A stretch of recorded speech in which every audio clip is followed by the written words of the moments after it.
The idea of a mother taking the life of her own child is deeply unsettling and challenges everything we expect from the bond between parent and child.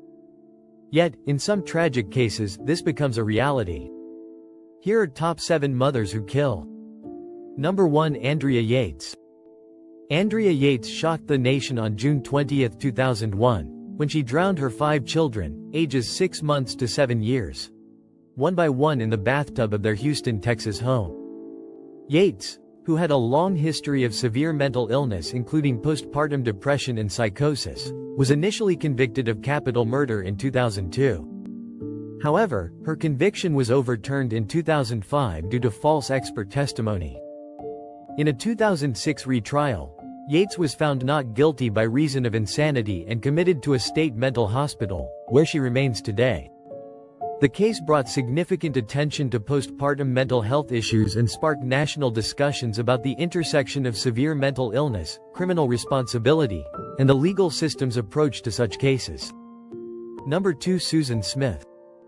Susan Smith shocked the nation on October 25, 1994, when she drowned her 2 young sons, Michael, 3 years old, and Alexander, 14 months old, by letting her car roll into John D. Long Lake in Union, South Carolina. Initially, Smith claimed a black man had carjacked her vehicle with the children inside, sparking a 9-day search and media frenzy. However, inconsistencies in her story led investigators to focus on Smith herself. She eventually confessed to the murders, revealing she had killed her sons to pursue a relationship with a man who didn't want children. In July 1995, Smith was convicted of 2 counts of murder and sentenced to life in prison with the possibility of parole after 30 years. While incarcerated, Smith has faced disciplinary actions for drug use and sexual relationships with prison guards. As of 2024, she is eligible for parole, though her ex-husband and the children's father strongly opposes her release. Number 3. Diane Downs. On May 19, 1983, Diane Downs shocked the nation when she shot her 3 children in her car on a rural road near Springfield, Oregon. Downs drove to the local hospital with her critically injured children, claiming a bushy-haired stranger had attempted to carjack them and shot the kids.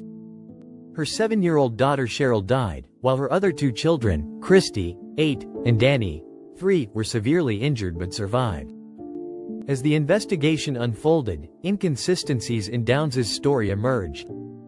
Evidence, including unfired cartridges matching the murder weapon found in her home, contradicted her account. Her surviving daughter Christy eventually testified that Downs was the shooter. Prosecutors argued that Downs attempted to kill her children to pursue a relationship with a married man who didn't want kids. In 1984, Downs was convicted of murder and attempted murder, receiving a life sentence plus 50 years. She briefly escaped in 1987 but was quickly recaptured. Thank you for making it this far. Please like and subscribe. Number 4. Lori Vallow Daboll. Lori Vallow Daboll shocked the nation with a case involving extreme religious beliefs and multiple murders. In May 2023, she was found guilty of killing her 2 children, 7-year-old Joshua, J.J. Vallow and 16-year-old Tylee Ryan, whose remains were discovered on her husband Chad Daboll's property in Idaho in 2020. Vallow Daboll was also convicted of conspiring to kill Chad's first wife, Tammy Daboll.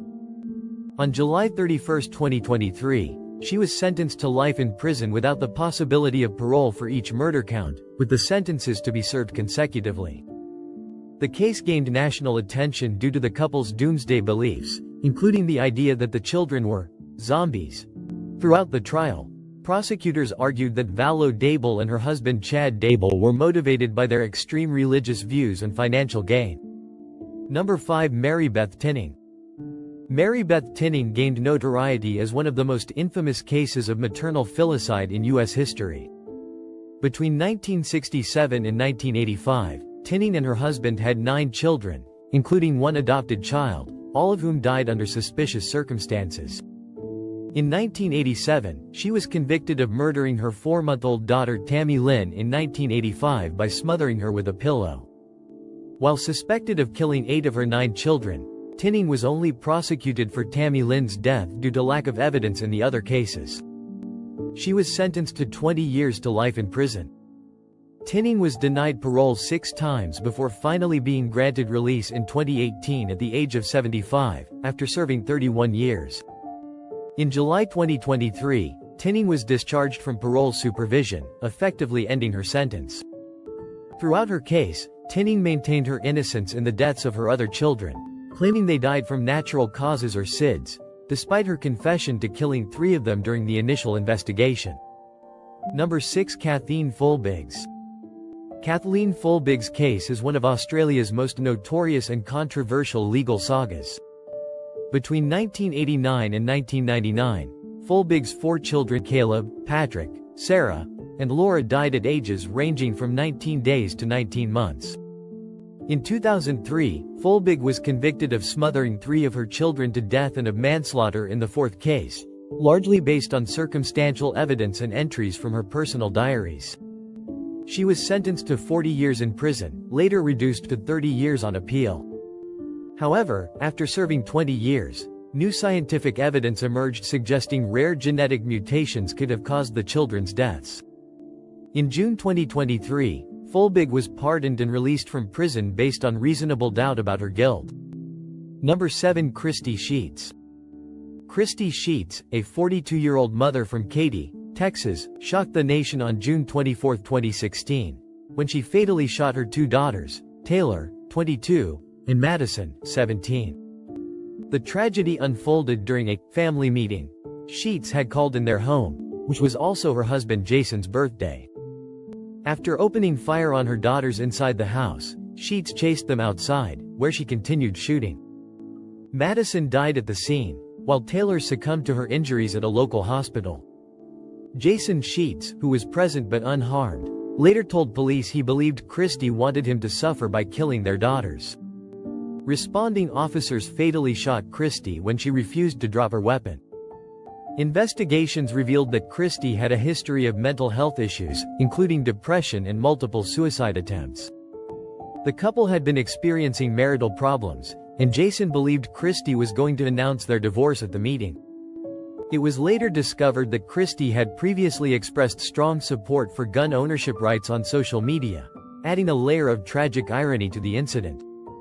In conclusion, the tragic cases of mothers who have killed their children highlight the complex issues surrounding mental health and the pressures some people face.